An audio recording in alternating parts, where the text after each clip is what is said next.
예수님은 누구신가? 오늘 죄인을 위한 구주라는 말씀을 드립니다. 자, 우리는 다 스마트폰을 가지고 있습니다. 여러분, 이 스마트폰이 이제는 전화만 하는 것이 아니라 소식을 이게 접하는 창구가 되고 있습니다. 매일매일 스마트폰을 통해서 이런 소식 저런 소식이 들려옵니다. 연예인들 소식들, 사건 사고 소식들, 건강 정보들, 하여튼 수많은 소식을 접합니다. 여러분, 그 소식을 접할 때에 마음이 너무 기쁘다, 마음이 너무 즐겁다 라고 느끼십니까? 그런 소식은 사실은 별로 없습니다. 그냥 보면서 그렇구나, 이런 일이 있었구나, 그렇구나, 보통 이런 소식입니다. 그런 소식은 우리의 인생을 바꾸지 못합니다. 우리 인생을 바꾸는 정말 좋은 소식, 여러분, 좋은 소식이 우리 인생을 바꿉니다. 그 좋은 소식을 어떻게 들을 수 있을까요? 어디서 들을 수 있겠습니까? 자, 이 좋은 소식을 들은 사람들이 오늘 본문에 나옵니다. 그들은 목자들입니다. 베들레헴 들판에서 양을 치는 목자들이 좋은 소식을 들었습니다. 그 좋은 소식을 큰 기쁨의 소식이라고 표현을 합니다. 그들은 왕궁에 있는 사람들이 아닙니다. 그들은 화려한 도시에서 있는 그런 사람들이 아닙니다. 남들이 주목하지 않는 사람들, 그냥 보통 사람들, 아니 힘들게 일하면서 살아가는 사람들, 밤늦게까지 일을 해야 되는 사람들, 이들에게 엄청난 소식이 전해졌습니다. 그 소식의 핵심은 너를 위해 구주가 오셨다라는 소식입니다. 이 구주가 누굽니까? 예수님입니다. 예수님이 구주라는 것입니다. 구원자가 오셨다는 것입니다. 이 소식을 목자들은 들었습니다. 이 소식은 모든 사람에게 기쁜 소식이라고 성경은 말씀합니다.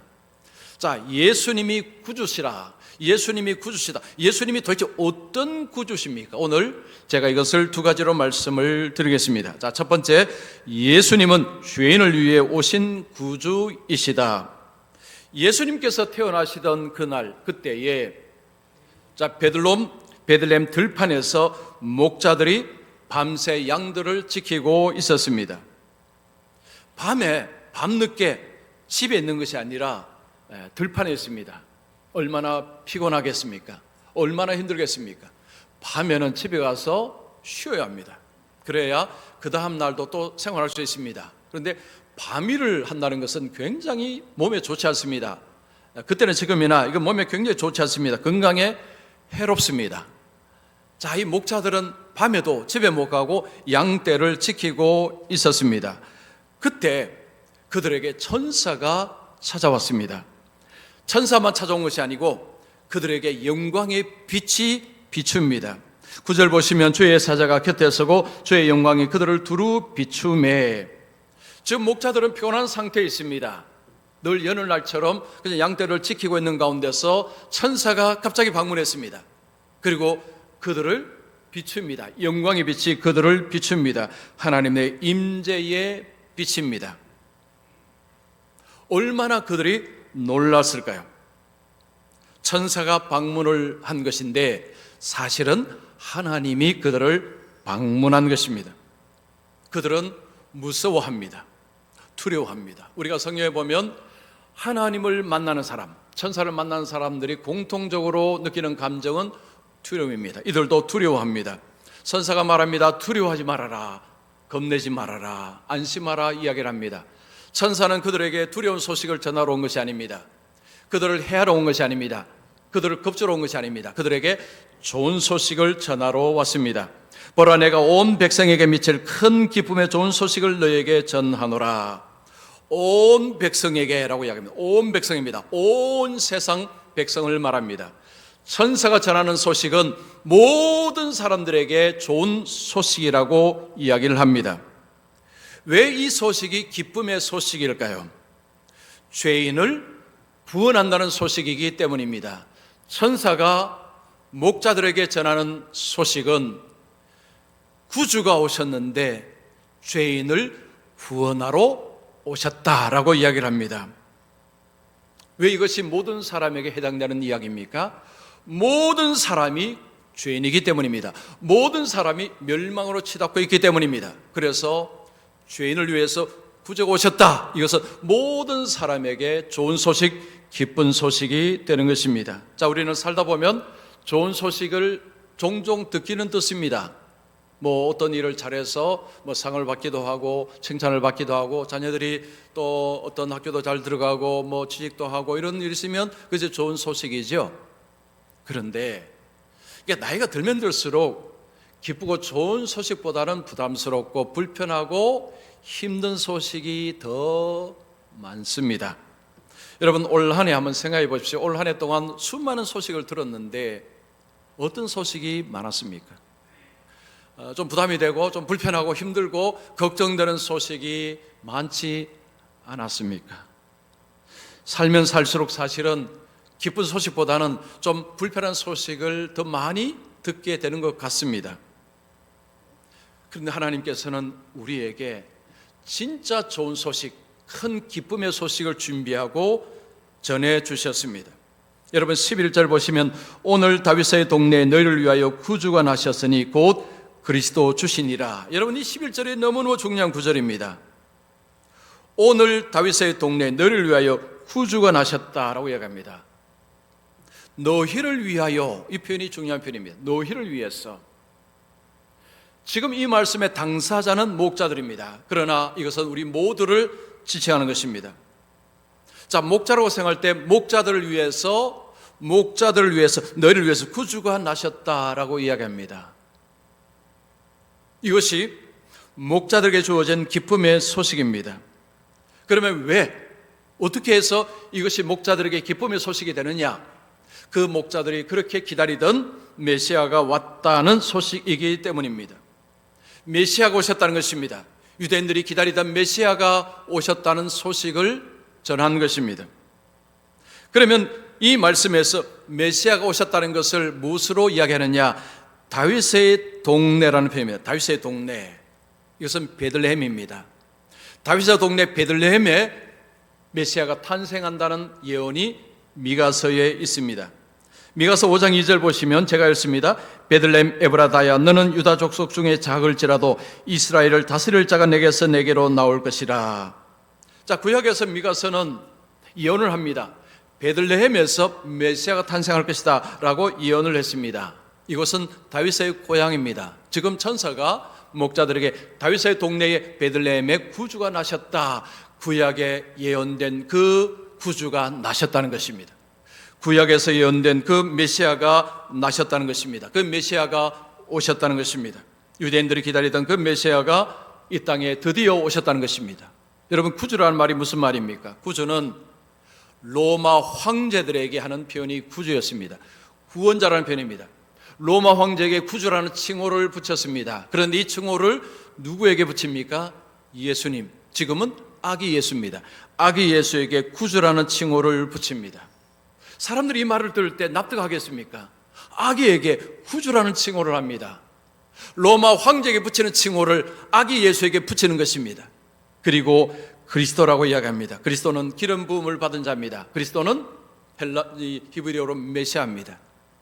하나님께서 예비하신, 하나님이 준비하신, 하나님이 약속하신 그 메시아가 오셨다는 것입니다. 그리고 그를 주라고 부릅니다. 주라는 것은 하나님을 향한 표현입니다. 여러분, 성경에서 주는 아무에게 붙이는 것이 아닙니다. 하나님께 주라고 붙입니다. 자, 예수님을 이야기할 때, 구주라고 이야기할 때 주님, 하나님을 이야기합니다. 예수님이 인간이신데 하나님이라고 부릅니다. 우리가 지지난주 예수님은 하나님이시다는 것을 계속 말씀을 들었습니다. 여러분, 성경은 예수님은 사람이지만 하나님이시라는 것을 곳곳에서 이야기를 합니다. 오늘날 세상은 이런 이야기합니다. 성경에서 예수님이 하나님이라는 표현이 어디 있느냐라고 이야기합니다. 그러니까 말이 합니다. 자, 만약 여러분이 들으시면 무슨 소리 하느냐? 성경에 얼마나 많은 곳에서 예수님이 하나님이라고 이야기하는데 어떻게 그걸 모르느냐? 이렇게 대답을 하셔야 됩니다. 여러분, 성경에서 예수님을 구주라, 주라고 부릅니다. 메시아요, 하나님이라고 부릅니다.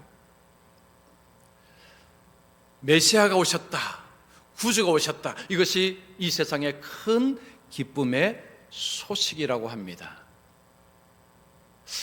자, 그런데 현실은 어떻습니까? 현실은 여러분, 이 소식을 사람들이 들을 때에 우와, 너무 기쁘다, 너무 기쁘다라고 합니까? 아니면 그게 뭐야? 그게 뭐 그렇게 기쁜 소식이야? 라고 합니까? 여러분, 많은 사람들은 아무 생각이 없습니다. 무덤덤합니다. 관심 없습니다. 왜 그럴까요? 여러분, 성탄절에 구주가 오셨다라고 기뻐하는 곳은 교회밖에 없습니다. 세상은요, 구주가 오셔서 기쁜 게 아니고 그냥 마시고 즐거운 날, 가족들이 함께 할 수 있는 날, 연인들이 함께 있는 날이라서 좋은 날입니다. 완전히 다르죠? 여러분, 교회는, 예수 믿는 사람은 구주가 오셨기에 기쁜 날입니다. 왜 세상은 이것을 알아보지 못할까요? 이유가 있습니다. 구원에 관해서 그들이 모르기 때문입니다. 구원. 여러분, 구원이라는 단어는 사람들이 많이 씁니다. 기독교에서 말하는 구원에 대해서 사람들은 잘 이해를 못합니다. 여러분, 기독교의 구원은 죄와 죽음에서 건짐을 받는 것입니다. 그리고 하나님과 관계가 회복되는 것이 구원입니다. 다시 말씀드릴게요. 여러분, 성경에서 말하는 구원은요, 기독교가 말하는 구원은 죄와 죽음에서 건짐을 받는 것입니다. 그리고 하나님과 관계가 회복이 되는 것이 구원입니다. 세상은 구원을 어떻게 생각할까요? 질병에 걸리지 않고, 아니면 걸리더라도 빨리 나아서 오래 사는 것을 구원이라고 이야기합니다.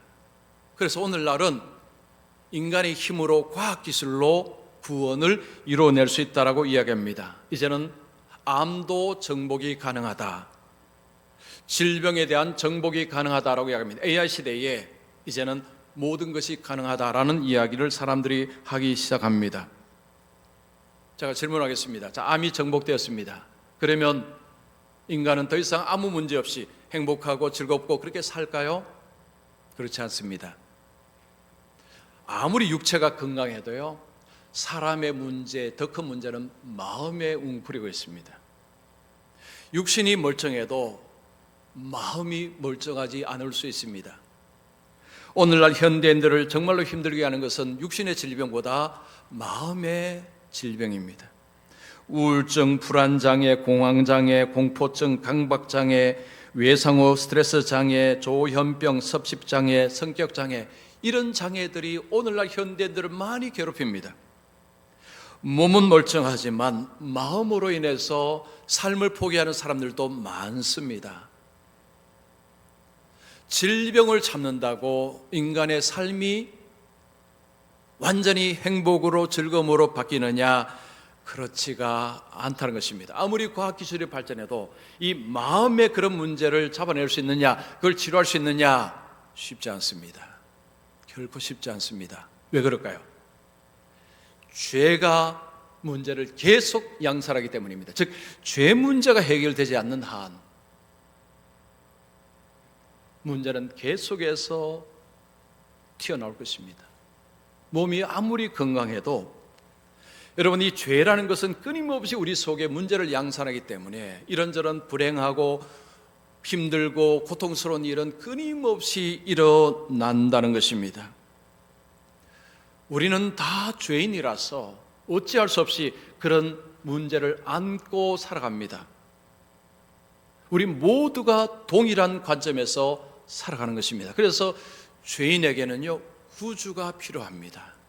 구원자가 필요합니다. 우리에게는 구주가 필요합니다. 그래서 하나님이 구주를 이 세상에 보내셨습니다. 죄인을 구원하러 구주를 보내셨습니다. 그래서 이 소식은 좋은 소식, 복음이라는 거죠. 복된 소식, 기쁨의 소식이라는 것입니다. 구주가 오셨다. 죄인을 구원하러 구주가 오셨다. 이것이 천사가 전한 소식입니다. 자, 두 번째입니다. 예수님은 낮은 자리에 오신 구주이십니다. 천사는 목자들에게 구주가 오셨다는 것을 전하면서 내 말이 맞는지 직접 확인을 한번 해보라 라고 이야기합니다. 여러분 12절 보시면 너희가 가서 강보에 사여 구유에 누워 있는 아기를 보리니 이것이 너희에게 표적이니라. 표적이라는 것은 구주를 알아볼 수 있는 증거라는 것입니다. 자, 목자들에게 지금 엄청난 소식을 전합니다. 구주가 오셨다는 것을 전합니다. 그러면서 구주가 진짜 왔는지를 확인할 수 있는 방법을 알려주겠다 라고 이야기합니다. 그게 뭡니까? 구유에 뉘어 있는 아기입니다. 구유에 뉘어 있는 것이 증거라는 것입니다. 메시아가 왔고 구원자가 왔으면 어디로 와야 정상입니까? 높은 자리에 와야 정상입니다. 강대국의 왕의 아들로 태어나는 것이 훨씬 더 맞습니다. 이것이 세상 이치에 맞습니다. 강대국의 왕의 아들로 태어나면 태어날 때부터 대접을 받습니다. 인정을 받습니다. 높임을 받습니다. 그리고 왕이 됩니다. 이것이 세상의 이치요 방식입니다. 그러면 다 세상에 알아볼 것입니다. 그런데 반대였다는 것입니다. 하나님은 정반대로 하셨다는 것입니다. 낮은 자리에 구유에 말여물 통해 메시아가 탄생하셨다는 것입니다. 사람들이 알아보지를 못한 것입니다. 사람들이 알아보지를 못한 것입니다. 알아볼 눈이 없는 것입니다. 메시아가 나셨지만 눈을 뜨고 있어도 보지를 못하는 것이 인생의 문제입니다. 종교개혁 사상 중에 감추어진 하나님이라는 말이 있습니다. 감추어진 하나님. 하나님은 너무 크기 때문에 인간의 머리로는 다 이해할 수 없다는 이런 개념이 들어가 있습니다. 그래서 하나님은 어떤 사람을 구원하고 어떤 사람을 구원하지 않고 이 악이 왜 이런 문제가 생기고 왜 이렇게 이 일을 하시는지 우리는 다 모릅니다. 알 길이 없다는 거죠. 우리는 다 알 수가 없습니다. 하나님은 너무 크시기 때문에 우리가 하나님의 일하심을 알 능력이 없습니다. 자, 이러면 이런 질문이 생기죠. 그러면 우리가 하나님을 어떻게 믿을 수 있습니까? 모르고 어떻게 하나님을 믿을 수 있습니까? 라고 사람들은 질문합니다. 하나님은 자신을 계시해 주셨습니다. 우리에게 필요한 만큼 우리가 구원 얻을 수 있는 충분하게 하나님은 자신을 계시해 주셨습니다. 증거가 뭘까요? 예수님이고 성경입니다. 성경은 하나님이 누구신가를 드러내신 것입니다. 성경을 통해서 하나님을 알게 됩니다. 그리고 가장 강력하게 하나님을 알 수 있는 방법은 예수님을 보는 것입니다. 여러분, 만약에 혹시나 살다가 와, 하나님이 계실까라고 혹시 그런 의심이 드시면 여러분 스스로에게 이렇게 대답하십시오. 예수님을 봐라. 예수님을 봐라. 이게 답입니다. 우리 속에 하나님에 대한 의심이 생기면 여러분 어떤 다른 사람에게도 예수님을 보십시오. 예수님을 공부하십시오. 라고 하시면 됩니다. 예수님이 이 땅에 오셔서 사셨습니다. 예수님의 삶이 기록이 되었습니다. 그 예수님은 하나님을 보여주는 것입니다. 그래서 하나님이 누구신가, 하나님은 어떤 분이신가를 알기 위해서는 예수님을 공부해야 됩니다. 예수님의 삶을 추적해야 됩니다. 예수님의 말씀을 들으면 됩니다. 그리고 성경을 통해서 하나님께서 자기의 종들을 통해서 하나님을 드러내신 것을 우리는 읽고 배워야 합니다. 그런데 안타깝게도 사람들은 성경이나 예수님에게 주목하기보다는 세상의 말에 훨씬 더 귀를 잘 기울입니다. 즉 하나님께서 자신을 이렇게 드러내 보이신 것에 집중하기보다는 다른 데에 훨씬 더 집중을 합니다. 그러다 보니까 믿음을 좀 가졌다 싶으면 미끄러집니다. 의심을 해버리고 결국에는 불신까지 가는 사람들도 있습니다. 왜 그러느냐? 하나님이 계시하신 것에 집중을 안 해서 그렇습니다. 여기에 집중을 해야 되는데 자꾸 다른 이야기를 듣는다는 거죠. 하나님은 이상해. 어떻게 그럴 수 있지? 이건 아니야. 그런 이야기를 너무 잘 듣고 성경에서 드러내는 것은 별로 관심을 안 둔다는 것입니다. 제가 중학교 2학년 때 그 영어 선생님은요, 시험 치기 전에 50문제를 딱 나눠줬습니다. 그러면서 하는 이야기가 여기서 많이 나온다. 그럼 어떻게 해야 됩니까? 50문제는 일단 무조건 열심히 공부해야 됩니다. 실제로요, 40문제가 나왔는데 35문제가 거기서 나왔습니다. 여러분, 제가 영어 시험 몇 점을 맞았을까요? 90점 다 넘었습니다. 100점도 맞았고요. 96점, 97점 막 그랬습니다. 영어를 잘해서 점수를 맞은 것이 아니고 선생님이 50문제 준 것은 그 집중적으로 무조건 그것을 거의 다 외웠습니다. 그러다 보니까 90점을 다 넘긴 거죠. 자, 그런데 놀랍게도요, 70점을 못 맞는 학생들도 있었습니다.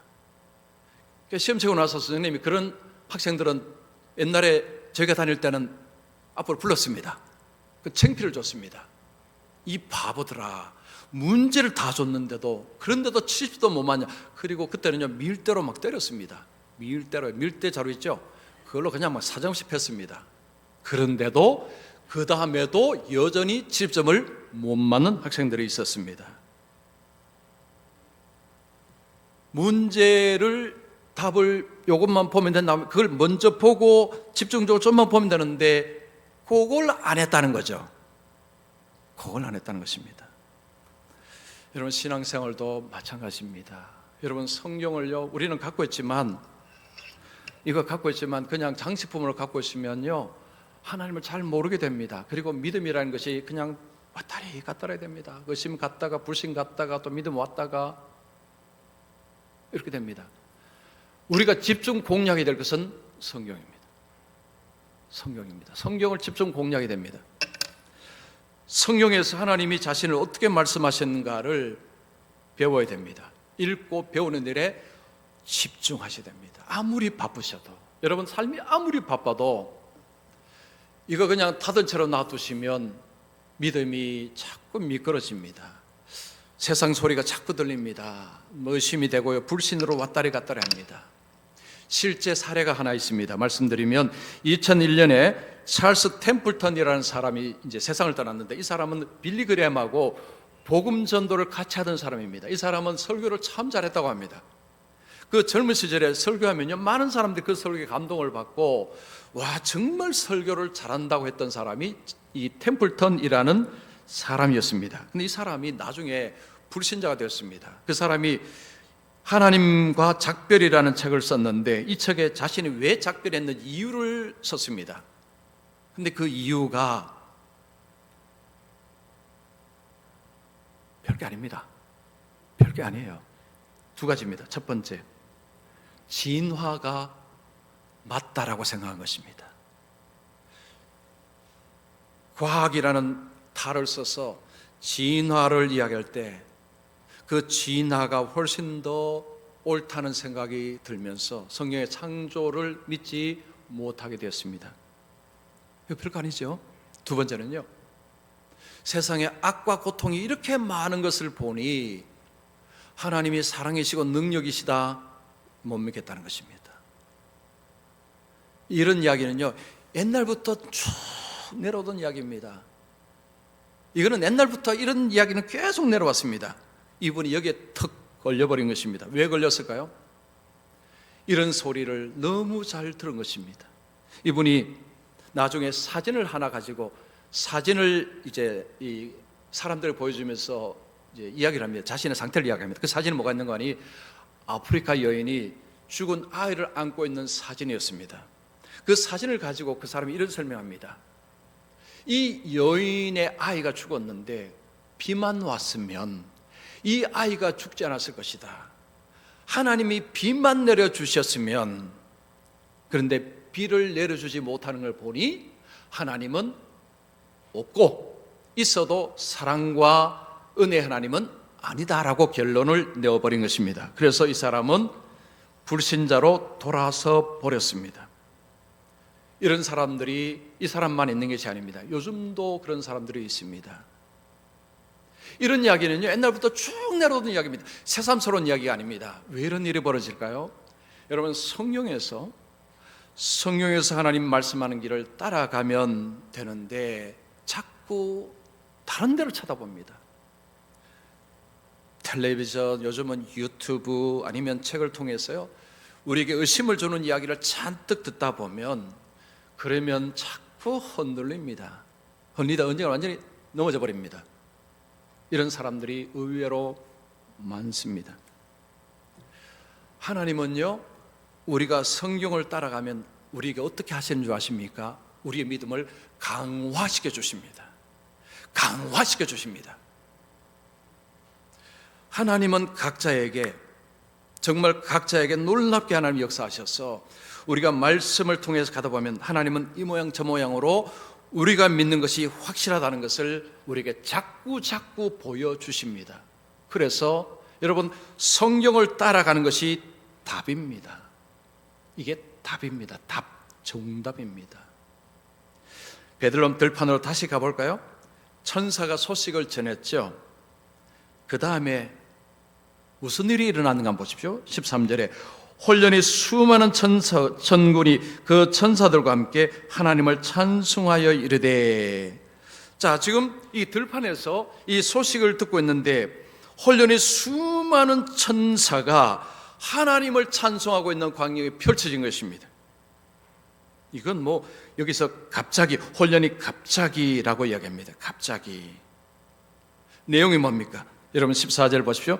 지극히 높은 곳에서는 하나님께 영광이요 땅에서는 하나님이 기뻐하신 사람들 중에 평화로다. 자, 천상에서 하나님을 찬양합니다. 하나님께 영광을 올려드립니다. 죄인을 위한 구주를 보내시고 인간을 구원하시는 그 모든 것은 하나님이 하신 일입니다. 그래서 하나님께 영광을 올려드립니다. 땅에서는요, 이 세상에서는 하나님이 기뻐하시는 사람들 중에 평화가 임했습니다. 하나님 나라의 영광이 있자 땅에는 평화가 임했습니다. 여러분, 이 구조가 중요합니다. 오늘 설교 다 잊어버려도 이것만 기억하셔도 여러분은 중요한 것을 아시는 것입니다. 영광이 있는 가운데서 평화가 있습니다. 하나님께 영광이 있으면 우리에게 평화가 있다는 것입니다. 우리가 원하는 평화는요, 하나님의 영광으로 인해서 오는 것입니다. 하나님의 영광이라는 것은 그 영광의 핵심은 뭡니까? 예수님이 이 땅에 오셔서 하나님과 죄인 사이에 막힌 담이 헐어진 것입니다. 하나님과 관계가 회복된 것입니다. 회복된 가운데서 하나님의 영광의 찬송이 울려 퍼진 것입니다. 하나님과 우리 사이에 회복되지 않는 가운데서 우리에게는 평화가 임하지 않습니다. 로마서 5장 10절 말씀, 자, 우리 같이 읽습니다. 시작. 우리가 원수 되었을 때에 그의 아들의 죽으심으로 말미암아 하나님과 화목하게 되었은즉 화목하게 된 자로서는 더욱 그의 살아나심으로 말미암아 구원을 받을 것이니라. 한 3분의 2는 안 읽으시는 것 같아요. 여러분, 읽으십시오. 제가 일부러 읽으시라는 겁니다. 사람이 내가 입으로 이야기하면 내가 듣습니다. 내 입으로 말하는 게 그렇게 중요합니다. 자, 예수님이 십자가 지심으로요, 하나님 우리 사이에 화목이 되었습니다. 화목이 이루어졌습니다. 그 화목이 이루어진 가운데서 우리에게는 평화가 임한 것입니다. 자, 우리는 보통 이런 생각 말합니다.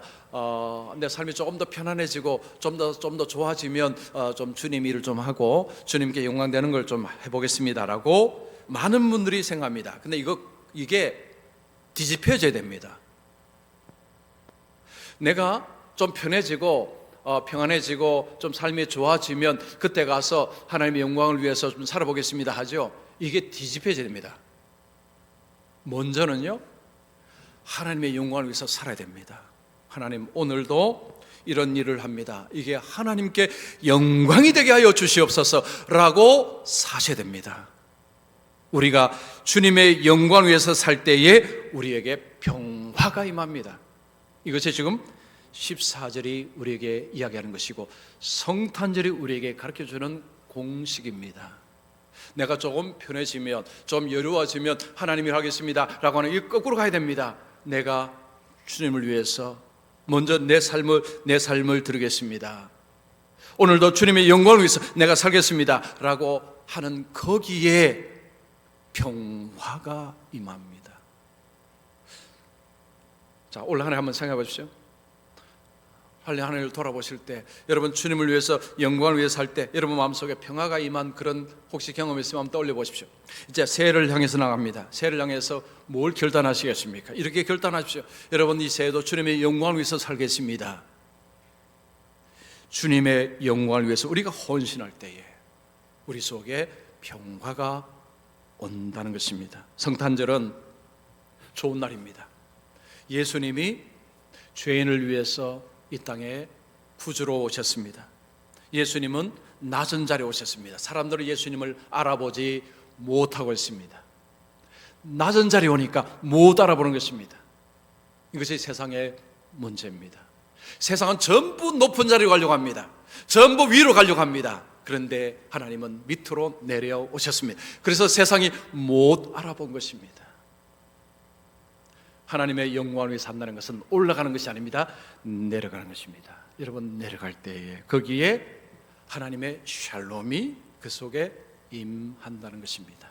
자, 성탄절을 맞이하면서 우리 성도들 마음속에 하나님의 이 평화가 넘치기를 축원합니다. 그러기서 먼저 여러분이 하셔야 될 것이 있습니다. 주님의 영광을 위해서 사시는 것입니다. 그래서 주님의 영광을 위해서 사심으로 성탄절의 이 평화가 우리 모든 성도님들께 넘치도록 충만하게 그렇게 머물기를 축원합니다.